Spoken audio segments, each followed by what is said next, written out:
गुरुजी प्रणाम जी। मेरे पति मुझको मारते पीटते हैं और 40 साल से मैं ये सब सह रही हूँ। मैं पूजा पाठ करती हूँ, मुझे करने नहीं देते। कितने बच्चे हैं?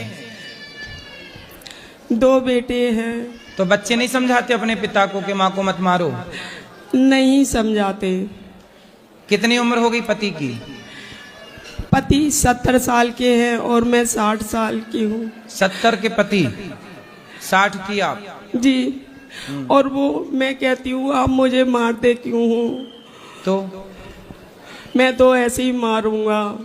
तो अभी बुढ़ापे में भी मारते हैं? हाँ, अभी मैं गुड़गांव से भाग कर आई हूँ आपके पास, और जो कपड़ा मैंने तो पहना आपके था। पति नहीं आए? कथा सुनते नहीं है वो? अरे वो तो बहुत गंदी गंदी मेरे कानों को गाली बकते हैं। मैं कहती हूँ मेरे को कुछ भी बोलो। तो शराब आप पीते हैं क्या? ऐसा कौन सा काम है, वो नहीं करते। तो ही बुढ़ापे में भी?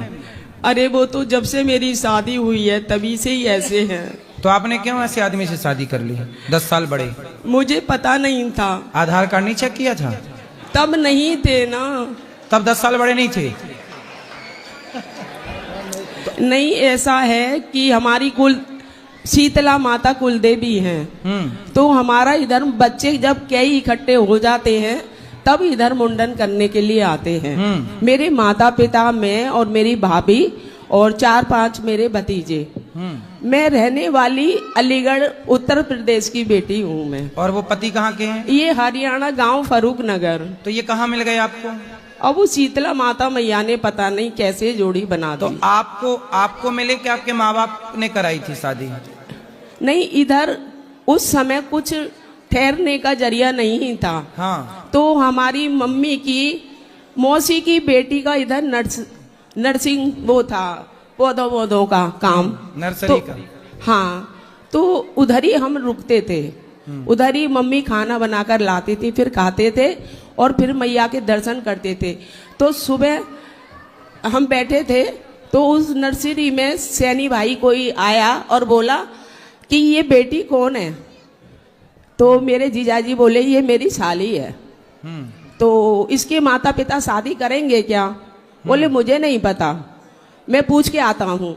जब वो पूछने आए जीजाजी, बोले शादी करोगे इसकी? अरे शादी तो मैं कर दूं, पर ये शादी नहीं करती है, यूं कहती है मुझे ऐसे ही रहना है। शादी करने वाले कौन से खुश हैं? मुझे ऐसे ही रहना है। मेरे माता पिता ने मेरे को प्रेशर दिया कि बेटे तुम्हारी शादी नहीं होगी तो तुम्हारी छोटी बहन की शादी कैसे होगी? सभी लोग कहेंगे कि छोटी है। फिर उन्होंने मेरे को प्रेशर दिया तो मैंने कि जैसे आपको अच्छा लगता है कीजिए। फिर इधर मेरे जेठ मेरे को इधर ही देखने आए नर्सरी में। उन्होंने कहा कि आप, मेरा भाई तो बहुत कम पढ़ा लिखा है और आप मेरे भाई से क्यों शादी करना चाहती हैं? मैंने कि मैं शादी नहीं करना चाहती, मेरे माता पिता शादी करवाना चाहते हैं। हाँ, तो ऐसे कैसे जोड़ी बनेगी? तो मैंने कहा मेरे माता पिता ने आपके भाई को चूज करा है तो माता पिता से ज्यादा ही अच्छा अपने बच्चे के लिए कोई। तो माँ बाप ने सब चेक नहीं किया कि उम्र के क्या है, करता क्या है? कुछ भी नहीं, कुछ नहीं देखा? देखा। ये मिस्त्री थे दिल्ली रोड पर, सड़क बनाते थे। दुकान थी किराए पे और मिस्त्री थे स्कूटर के। देख लिया और इनको, मेरे फादर को पसंद आ गया। फिर गांव गए और गांव में इनका घर परिवार देखा। ये 40 किले के मालिक, 9 भाई, और ये मेरे हस्बैंड 8वां नंबर, मेरा एक देवर। और उन्होंने यस कर दिया मेरे जेठ ने।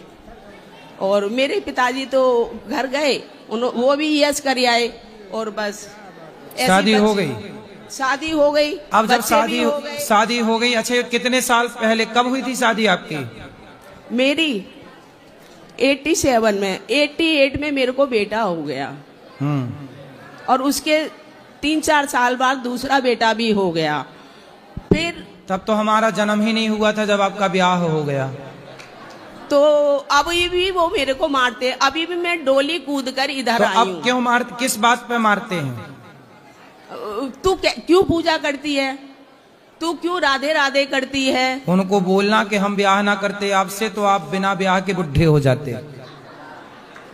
पर अब मैं इधर आ गई हूँ भागकर, डोली कूद कर। वो लोग लगा के मेरे को कमरे में बंद कर देते हैं और मारते पीटते हैं।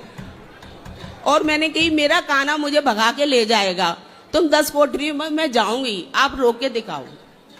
और मैं इधर मैया देखो हाथी निकल गया, पूंछ बची है। पर 70 साल के हो गए, बुढ़ापा आ गया, बुढ़ापे में क्यों भाग भाग रही हो। अब मैं उधर वापस कभी नहीं जाऊंगी और आपके श्री चरणों में ही। अब देखो बच्चों के ब्याह हो गए, बच्चों के ब्याह हो गए, शादी। हाँ, बहू अच्छी है, बहुत अच्छी है। तो बहू के संग रहो। अरे मैं रहूं, हाँ, पर बेटे मेरे बाहर रहते हैं और कई करोड़ रुपए उनको दे देते हैं, तो वो मुंह चुप। नहीं तो बेटा बहू तो अच्छे हैं आपके। अरे जब उनको पैसे मिल जाते हैं ना। किसको? मेरे बेटों को, मेरी बहुओं को। मतलब आपके पति उनको पैसे देते हैं, मतलब आपके पति पैसे वाले हैं। हाँ, 40 तो किले के आपको नहीं देते पैसा? वो हमारे लिए तो 1 रुपया भी नहीं है उनके पास। क्यों? नहीं दूंगा, तू काना काना जो करती है ऐसे। अच्छा, मैं तो काना काना करूंगी, रोक के दिखाओ आप। तो वो पैसे आपको नहीं देते? नहीं देते। उनके पास पैसा बहुत है। हाँ। तो अब आपको ढूंढ रहे होंगे, वो कहाँ चली गई? अब हम इतनी दूर आ गए हैं। नहीं, वो ढूंढ तो रहे होंगे ना आपके पति। अरे सभी ढूंढ रहे होंगे, पर मैं उधर नहीं जाऊंगी। अब इतनी दूर कई बार मैं भाग चुकी हूँ। ये दर्शन आश्रम। तो आप कहाँ कहाँ भाग गई? एक बार तो मैं दर्शन आश्रम भाग गई। हाँ। एक बार राधा स्वामी आश्रम भाग गई, उधर सेवा करने लग गई।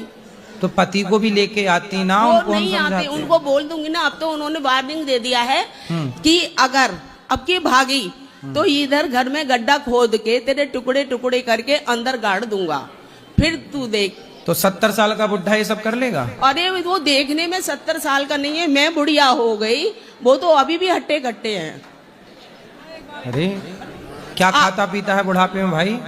अरे बादाम, काजू, छुआरे और दारू सब कुछ खाता है वो। और मैं कहूंगी कि मेरे को 1 गिलास लस्सी दे दो। अच्छा, लस्सी पिएगी? चटोरी। तो आपको खाना पीना भी नहीं देते? ऐसे रोटी सब्जी दिया और लोग लगा दिया। तो आपने प्यार के बल पर जीता नहीं, अपने पति को बस में नहीं कर लिया? अरे मेरे कान्हा जी को बस में कर लिया, पर मेरा पति बस में नहीं हुआ। मैं तो कान्हा के लिए पागल हूँ। पति को कर लेती बस में, फिर उससे कराती दान पुण्य, उनको मैं कहती हूँ तो उससे मेरे कराती भक्ति, उसका भी भला होता। पर मैं क्या करूं, मैं तो भगवान से ये प्रे करती हूँ, भगवान इनको सद्बुद्धि देना।